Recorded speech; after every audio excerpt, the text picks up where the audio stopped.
everyone to our virtual Bulls Unite at Anchor. Good morning, everyone. I know it's a great way to spend your Saturday morning. I guess the luxury of doing this virtual is that hopefully you are comfortable at home or somewhere in your house, and you can maybe have a cup of coffee and really enjoy this opportunity to get to know us better at the University of South Florida, St. Petersburg. My name is Carolina Nutt, and I am the director of the Compass Student Experience. And if you're probably wondering what does that mean, just hold on tight. I will share a little bit more about our office in a few minutes in this presentation. But I have the pleasure of working with all of our undergraduate students as they transition to the university, but primarily with our first year students. So your son or daughter may be starting their journey and hopefully are starting their journey at our university. And so our office really coordinates that transition and ensures that they are successful and that they have the resources throughout the course of their next 4 years so that they have a fulfilling experience. As people start to trickle into the presentation as well, I will just do a couple sort of housekeeping rules, if you will. If you can, just please make sure you mute yourself through the presentation just so we avoid maybe feedback or anything like that. There will be an opportunity for you to ask questions at the end, or you can throw some of the questions in the chat. When I do share my screen for the presentation, I may not be able to see the chat right away. So I just ask that maybe you hold off your questions until the end. I will have plenty of time to answer your questions this morning, and hopefully through the presentation, some of those questions you may have are answered, okay? I've been at the university for over 5 years in this role, and I've had the opportunity to welcome a lot of families and students to our campus. And although, of course, this setting is not ideal, one thing that I do know about the university is that we're trying to keep all of our students and staff safe. And so this is the best way that we can have these type of events right now. But we're really hopeful that come fall, we're going to be fully operational back on campus. We're hoping for summer B start that we are going to have more in-person classes and in-person events, but the goal is to really be hopefully back to pre-pandemic, which I don't even know how that will look like, right? It's a little bit odd to think about that come fall, but we're really excited that you join us this morning. So I'm going to go ahead and share my screen, and if one of you or Tom, if you're there, can tell me that you guys see the presentation, that would be wonderful. Give me 1 second. So hopefully you can see that. Are you guys able to see my screen? Yep, I can see it. Great, awesome. Thank you so much. All right, so we'll go ahead and get started. This presentation is called Navigating the Journey Ahead, and it is a journey, and it's a journey that all of you are experiencing, and I hope that a lot of you or all of you are really excited about this journey. Now, I acknowledge that some of you may already have older sons or daughters that already went to a university, and perhaps you are familiar with some of the transitional issues that students go through as they choose to go to college and they move from spring semester into summer, into the fall of that journey. But remember, these students' journey is brand new, and the son or daughter that you may be sending to our university in the fall or in the summer has never experienced this. So I always like to give a little bit of a refresher of things that you may want to look for, and just remember that journeys are different, and especially right now with what's going on in our world with the pandemic, things are a little bit different. So it's critical to kind of get a sense of what you can expect. So this morning we're going to spend hopefully about 15 minutes, and then I'll give you again time for questions. Exploring a couple of things. So the first thing that I really want you to do is really think about the topics that you want to discuss with your student in preparation of their transition. There's lots of things that you can think about when you think about that transition, and there's some key topics that we always encourage families to talk about before their son or daughters go to college. So I'm going to give you a couple of those. Hopefully these will start kind of turning the wheels for you in terms of conversations you may want to have, or conversations that you already had that perhaps you need a little bit reinforcement now that their decision is a little bit more solid and real and upcoming. We also want you to think about some of the changes your family is going to experience in the coming months, right? There's been a lot of change in the last year, and I acknowledge that, but when someone goes away to college, that also sets a new set of challenges. So I want you to think perhaps of the things that you as a parent or as a guardian or maybe a family member will experience, and then what things will other family members or friends or people that are close to your student will experience in the coming months. We also want you to be aware of the resources we have on our campus. There is so many resources to make sure that our students are successful and to ensure that they have the best experience. And so what happens is we know, and I know as the director of this office and as a parent, that your child, your student, is going to call you first before they go anywhere on campus. We have seen these over the last several years. And again, as I welcome 5 years of parents and students, we know that students will call you first. And part of that is the convenience of technology, right? So they will text you, they will FaceTime you, they will chat you, whatever it is, and they'll ask you the question. So I want to make sure that at the end of this presentation, you feel prepared to know and you feel ready to be able to direct your student to the resources they need while they're on campus. So we're going to kind of give you a good sense of what we have to offer, what resources are available, so that when your student calls you, you are a partner in this journey and you can direct them to the right place. If anything, direct them back to me. And then at the end, of course, we want to make sure that you're excited about what we have to offer. USF St. Pete is a beautiful campus. What you see in this picture is our fountain. That was what was behind me in my photo, my screen background. This fountain is right at the middle of campus. It's always so beautiful, especially on days like today, that if we were on campus, it would be a beautiful day. It's a little warm, but it's beautiful. And so we want to make sure that you get excited, because this journey is as much of a journey for your student as it is for you. And we want to make sure that you enjoy it and take advantage of everything that we have to offer. Okay, so before we move forward, I do want to make one more announcement. This presentation will also be available in Spanish once we email it out post the program. So if you know of anybody who would like to have this information in Spanish, this is also available in Spanish, and it will be emailed out with this presentation in English as well. So just wanted to put it out there. Okay.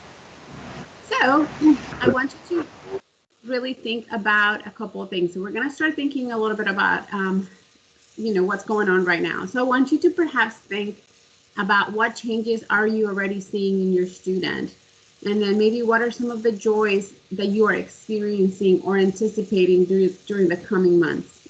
I also want you to think a little bit about the fears that you're experiencing and anticipating for the upcoming transition, and then what changes do you anticipate, right? So there's a lot of things that are going to happen, and I'm going to give you maybe a minute to really think through that. Perhaps you haven't thought about it. Perhaps you've thought about it plenty and you already have sort of a list of things that you're seeing or that you're anticipating, but I really want you to be put in that space so that you kind of think of that. And then as we go through the rest of the slides, you can kind of connect maybe some of those fears or those, and I don't want to usually call them fears, but they are fears, but maybe some things that you're anxious about or things that you're looking forward to, so that we can connect your own thoughts and your own emotions to the rest of the presentation. So while you do that, I'll tell you things that I've heard in the past from families. So families are really, really excited about, of course, the thought of their student going to college, because as you know, this has been a journey. It's 18 years plus of, hard work and dedication. And of course, it's paying off because your students have made a great decision to attend college and hopefully attend our university. But that was also hard work on you, right? Think about all the times that you had to maybe drive them to a practice or tutoring or pick them up school late or help them with a paper or homework. So it's a combination of a wonderful journey that's really, really exciting. On the flip side of that too, it's also sort of the next transition that, as a parent, you think of when maybe they're born or when they go to kindergarten, right? Like, wow, they were just born, they went to kindergarten, and then you blink, and the next thing you know, they're going to college, right? Time as a parent goes by really fast. I can definitely tell you that I'm experiencing that now with an 8-month-old baby at home. So time really goes fast. So for some of you, some of the anxieties or the worries or the feelings you're feeling is sadness, right? Like your child is going away to college and they're not going to be part of your family every single day. Of course, they're still part of your family, but they're not going to be maybe at home every single day if they're living on campus, or maybe they are going to be at home and they're commuting. And so that relationship is going to be a little bit different. So what we want to make sure that we kind of share today is that your role as a parent, hopefully, is going to change for the better. And typically, if we were in person, this is the time where parents usually cheer on for me, clap, get really excited, because I tell them, you're no longer going to be in that role of maybe a personal assistant, and maybe some of you feel like you're a personal assistant, right? But what we want you to feel like is you went from parent and personal assistant to coach, all right? And I say that because coaches have sort of a critical role, but it's a role that's not so maybe hands-on as you've been, right? So when you think of a coach, probably there's a couple of things you think about, right? So coaches are usually on the sideline, right? They're not necessarily in the game playing, but they're on the sideline with the gameplay and they know what to do every single day, right? Coaches understand the unique talents of their players and they know who can do what, right? That's sort of who you are, right? You know your student best. You know what they are really good at and maybe perhaps what they're challenged with. And so we want to partner with you so that you can become a coach and help us coach your student through their transition to the university. The reason we say that is because we want to make sure that your students feel really empowered to be able to take their own decisions, right? And that's going to take a little bit of time because they're so used to perhaps depending on you.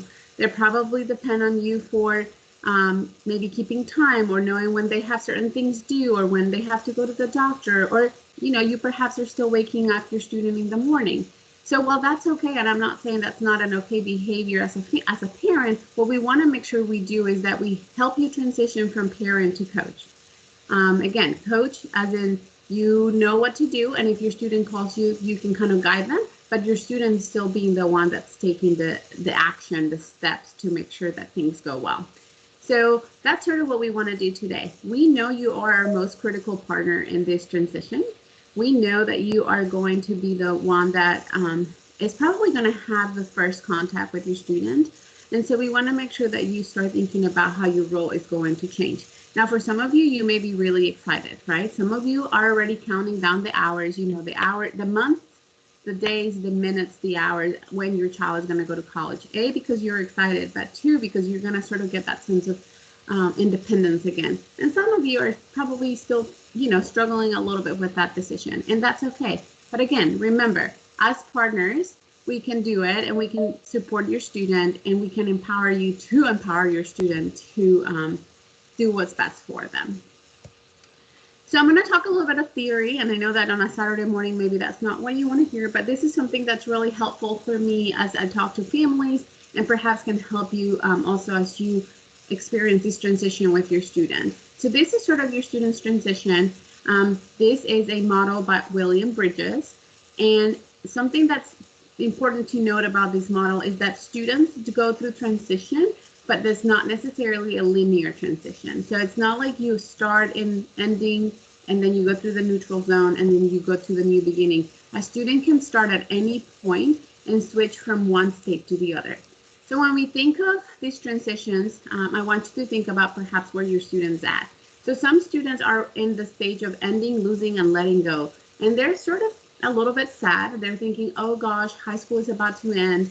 Perhaps my friends are not going to the same institution I'm going to. And so there's sort of that ending of this journey that they were really excited on. And of course, for this particular class, things have been so different in the last year that maybe they're really, sad. It is ending, and it didn't end maybe the way that they had hoped for the past 18 years. So there's even a heightened sense of loss at the end of high school, that maybe they're not showing any excitement about college yet, right? So when you ask them questions, they're just like, yeah, no, I don't want high school to end. I still want to spend a lot of time with my friends, or, I'm really excited about prom, but that just means that things are going to sort of end soon. So they may be in a more of like a, I don't want to call it super sad stage, but it is a sad stage for them, right? You may have your child in that stage. Some of them may be in the neutral zone, right? That's sort of, when I think of the neutral zone, I think of like a house with the lights on, but nobody in the house. So they're going through the motions, they don't show any sort of excitement, right? You're like, are you excited about college? Okay, maybe. Are you sad about college? Are you sad about high school?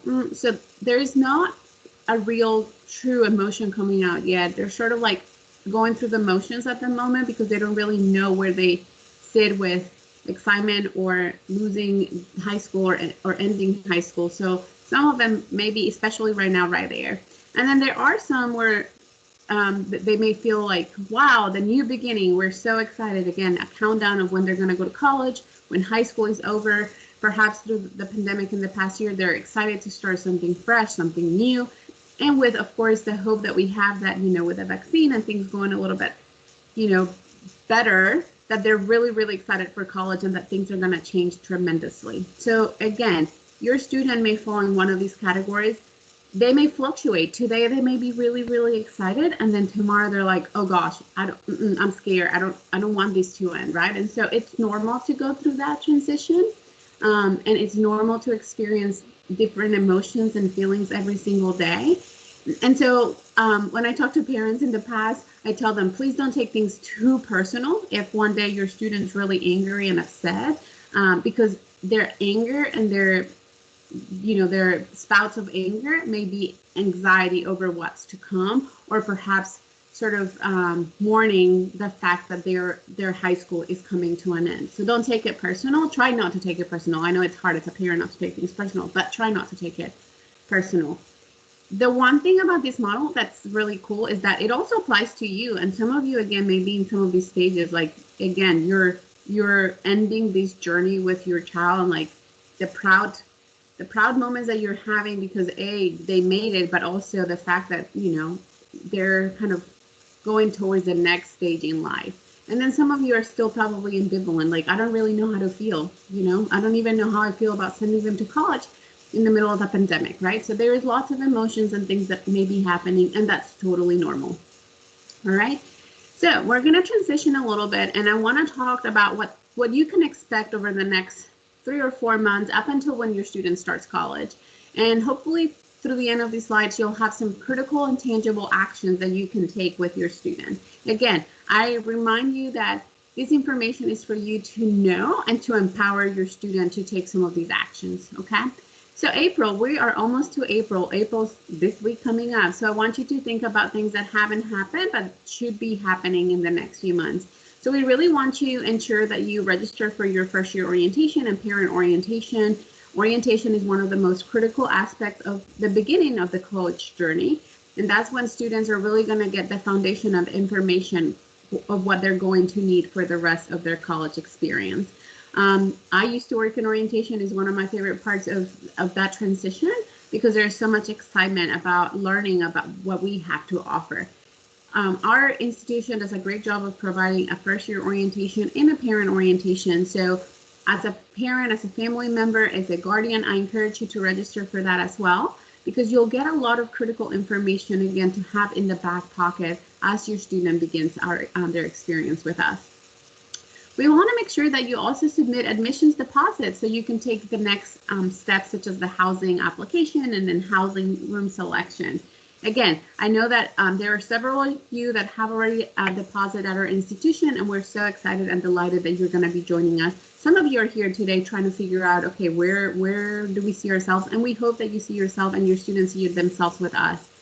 It is critical that you start taking some of those actions in terms of admissions deposits, because there are certain processes that are dependent on that admissions deposit. So if your student at the end of the day says, wow, I had a great time today, this was awesome, I see myself at USFSB or at USF in general with all that we have to offer the 3 campuses, then we encourage them to submit their deposit so then they can complete housing applications, and that starts the process with a few other things that need to happen.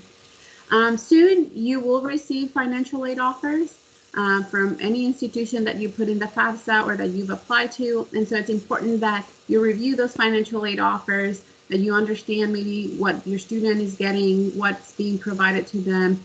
And then, of course, if there are any supplemental forms that need to be turned in, I encourage you to do that as soon as possible. Sometimes there are processes that are a little time sensitive. And so we always say, please make sure that that happens as soon as possible to ensure that we start the semester situated, and then that there isn't delay in any maybe disbursement of money. Of course, I want you to enjoy, and your student to enjoy your the senior year milestones. And again, I'm not sure, of course, how things are happening in terms of proms or graduations. I know that we're doing a graduation for our seniors at the university. So I think that places are starting to celebrate some of these things that maybe didn't happen a year ago. And of course, I want you and your student to enjoy that. That's really important. And of course, remain supportive as your student prepares for graduation and moves to college. And again, I want you to think back to the few slides that we just talked about that transition and how you can provide guidance and support as they move from the last few months of high school into college. Now in May, there's a couple things that we always encourage students to do. So of course, make sure that your student takes their necessary or their needed AP exams. And I know that AP distribution or AP, the testing is done a little bit different. So it depends on how they're going to do it at your high school or in your state or your city. Just make sure that you or your student talks to their guidance counselor in terms of AP exams. But it is critical that they get them done, and so that we can then eventually receive those exam scores, because that will impact also advising for classes and registration once they attend orientation. And then of course, once your student decides, and some of you already have made that decision, it's critical to write a to-do list. And this is where I tell you that you should start shifting from that personal assistant to, from personal assistant to sort of a coach. Encourage your student to write their to-do list. What are things that they need that need to happen? What are things that we need to get done over the next few months? Because that's what's going to help them start getting in the habit of writing things that they need to do. I recognize that there are some questions in the chat. So as I said, I will get to those questions towards the end of the presentation. I want to make sure that we get through all of the slides, but I promise I will answer all of your questions. And the last thing for May is encouraging your student to write thank you notes to anyone that may have been helpful in the college process, whether that was a high school counselor or a neighbor or a friend or an aunt or uncle, family member. It's always nice to receive those sort of thank you notes. All right, so let's shift a little bit into summer. Graduation happened, things sort of finishing school, and then what happens?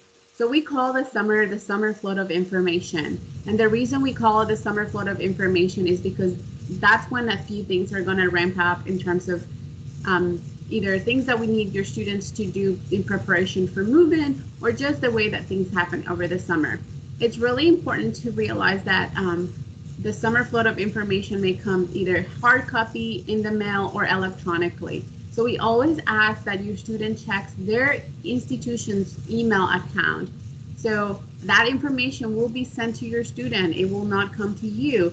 And again, it most likely will arrive at your student's new college email address. So your student will have a new email address at the institution they're attending. With us, they'll have an email address, and a lot of times all that information with maybe things that they need to do will come there. So it's crucial that students start checking that email regularly. We always encourage to do that because that's what the expectation is going to become fall. And that's important to get in the habit of doing so. Things that you can expect through the summer is maybe information about health and immunization forms, insurance information, there's account information, what type of technology are we needing, information about housing, room selection, financial information, and then of course, anything related to orientation, confirmation emails, and so forth will come, again, either via email, sometimes through hard mail that will come home. Now, again, things that I encourage you to do this summer is to start practicing certain behaviors. And in my time that I've worked with college students, so I've been in higher education for over 10 years. I think I'm going on year 12 or 13. I've worked with a lot of first year students. And so this is a great time in the summer to start practicing certain behaviors. One of them being setting an alarm. When your students come to college, there's a great deal of independence. But as I tell them as well, when I see them at orientation, because I talk to your students at orientation, there's also a great deal of responsibility. And so it's better to perhaps start practicing these behaviors at home when you have sort of a backup plan, a cushion of your family members being there to kind of help you get in the habit. So setting an alarm clock is critical, especially if your students are going to have early classes. You know, it's critical that they get up. Heating the laundry room.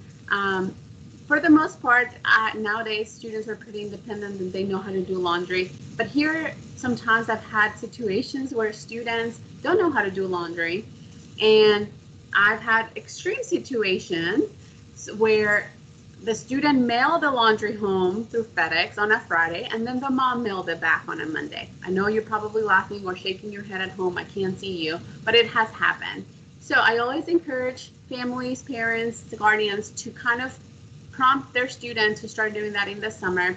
And also the best way to do it is when your child goes to college, maybe get a little index card, write some steps, and attach it to the laundry detergent so that they know that they have a backup. Now, granted, if your child has maybe a pink sock or a pink t-shirt, it may not be a big deal, but you know, it's something to think about. A few other things that I like to mention are making decisions, managing time effectively, and then managing finances. Over the course of the last few years, more and more students have jobs and they do know how to manage their finances, but there are some that I've also encountered where they're really not sure how to do that. And so this is a critical time to start having those conversations, like how much money are you going to provide them? Will you provide them any money? If you give them a credit card, is that for emergencies? And what constitutes an emergency in your eyes, right? Because sometimes our students' emergencies are very different from the family's emergencies, right? And so what I say is, you know, in the next few months, maybe find some times to have conversations. Now, those conversations don't have to be super late at night when your students probably not want to have them, or when something important is going to happen. But really start having open conversations like, you know, what are your reasons for going to college? You know, why did you choose to go to college? How much, you know, how much contact do you expect to have with them? Do you want them to call you every day? Are you going to call them every day? Here's the thing, more than likely, they will call you as you're driving off the parking lot when you drop them off, right? Because they can't find something in their room and they want you. But let them initiate that contact with you so that they are not necessarily so dependent. It is going to be hard on you, and I know that, and I recognize that. But let them start sort of leading you in what they need. I promise you, they will call you more than once a day. They will probably FaceTime you several times a day or text you as to what they need. Again, how much money do you expect them to have, or do they expect you to send them money regularly? And then perhaps what are the consequences for poor grades, right? Like if something happens and they're not doing well in a class, what are some of those consequences? Setting really clear expectations and boundaries from the beginning will alleviate some of the harder conversations later on. And then I always put this here, and every family is different, but I like to say, you know, what are the tough subjects, right? Alcohol, drugs, and sex. How is that going to look like for your student? What does that look like for you and your family? What are your expectations? Make sure you have those conversations in the summer. Again, I talked a little bit about orientation already, but orientation is critical as the foundation for you and your student in terms of knowing what they need to know for the rest of their college experience. Now, I'll say there's a lot of information that we provide in a day orientation, so it could be overwhelming. So these are sort of the things that you need to have at the end of orientation so that if you do need something, you know where to go. It may be overwhelming to try to remember everything. The one thing you need to remember is that we have a dedicated group of people that can help you. And if anything, at the end, I'm going to give you my contact information and you can call me, and I know how to navigate most of these situations. But don't leave orientation without the academic calendar. What are the dates for final payment, advising, registration, breaks, final exams, parent weekends, and other important events? Now, our website is great, and especially in this virtual world, we have added a lot of information on our website. So this information is readily available, but you will also have an opportunity to connect with offices and faces and names to be able to gather this information. At orientation, I want you to write down the names and the phone numbers of people and offices that can help you. And again, there are so many people that can help you on our campus. And so you'll have an opportunity to know this information so that you can guide your student. And then, of course, information about the billing process, which you're probably really curious. And I think I've seen some questions in the chat that kind of allude to payment or financial aid. We'll answer those in a few minutes. And then a list of college resources. So orientation is critical. Make sure you attend and make sure you gather this information when you attend orientation. A few key strategies during your transition. I like to say park the helicopter. And I know that you probably have heard about the term helicopter parent. I don't mean this in a negative way. Trust me, my perception and my thought process as I give this presentation now that I'm a parent has changed tremendously. Obviously, I really cover about on my 8-month-old to make sure that she doesn't get into things she's not supposed to. I can't imagine how things will progress as she grows, right? But why I say this is because what I've seen over the years is that families that empower their students to make their own decisions and allow their students to make their own decisions, obviously with the support, providing support, but empowering the students to kind of decide how they want to approach situations. Those students end up sort of feeling like they know what they're doing. And if they don't know, they know who to call to, right? And so they tend to be able to have a positive experience in college because they feel like their families trust them and that their families support them. And again, remember, you're just a phone call away, and I promise you they're going to call you, but try not to hover over your student. Allow them to start really developing those critical skills that will help them even post-graduation. Again, encourage resourcefulness. I'm about to share a lot of resources available on our campus. And so I encourage your students to be really resourceful and encourage you to help them find the resources on our campus, whatever it is. And then, of course, teach resiliency. Teach them that they are resilient, that you've given them all the tools necessary to be able to manage the situation. Teach them that, or encourage them to know that, there may be bad days, but there's also going to be good days. And in those bad days, all you have to do is talk with people and find the help to be able to move forward. Now, when the unexpected happens, trust that what you've poured into your student is there, right? So like you've spent the last, again, 18 years plus really providing for your student, encouraging them, giving them a sense of understanding and really supporting them. And so know that you've done a great deal of teaching and that you've provided a lot of lessons for them to be able to be successful. So trust that things are there, but also actively listen. Seek to understand what's going on. They may be frustrated. They may be frustrated about something, but when you talk to them, the frustration may turn into something else and you can get to the root of the problem. So try to understand and not jump into a solution. Maybe they just need to vent, right? Maybe they just need to tell you what's going on. And then once they're done, they're like, okay, I feel better. And then you're like, okay, well, what do you need? And they're like, nothing. And so just actively listen and seek to understand the problem. You know your students best. And again, they're probably going to call you first. So seek to understand. And then if you feel like, okay, the red flag is up and they need something, feel free to call us and we can walk you through what needs to happen. Show patience and tolerance. Demonstrate how to manage stress, right? So how are you managing stress, and then what are they perceiving? Because again, our children, our students really feed off our energy. And so if you're stressed and you're not necessarily managing that stress in a way that you feel like your students should, then try to reframe how you act so that they can begin to understand and model their way with you. And then share various coping strategies. What works for you, right? When you're having a stressful day, when you're having a difficult day, what works for you? Because then again, they're going to pick up on that. So know your support staff. This is critical. So for your students, as first year students, there's two sets of students or a group of individuals on campus that are going to be really critical. It's funny to see these pictures because this is how we're sort of engaging right now in a virtual setting. So on the left, you see the orientation leaders. These are the student leaders on our campus who are going to welcome your first year students and yourself when you attend orientation.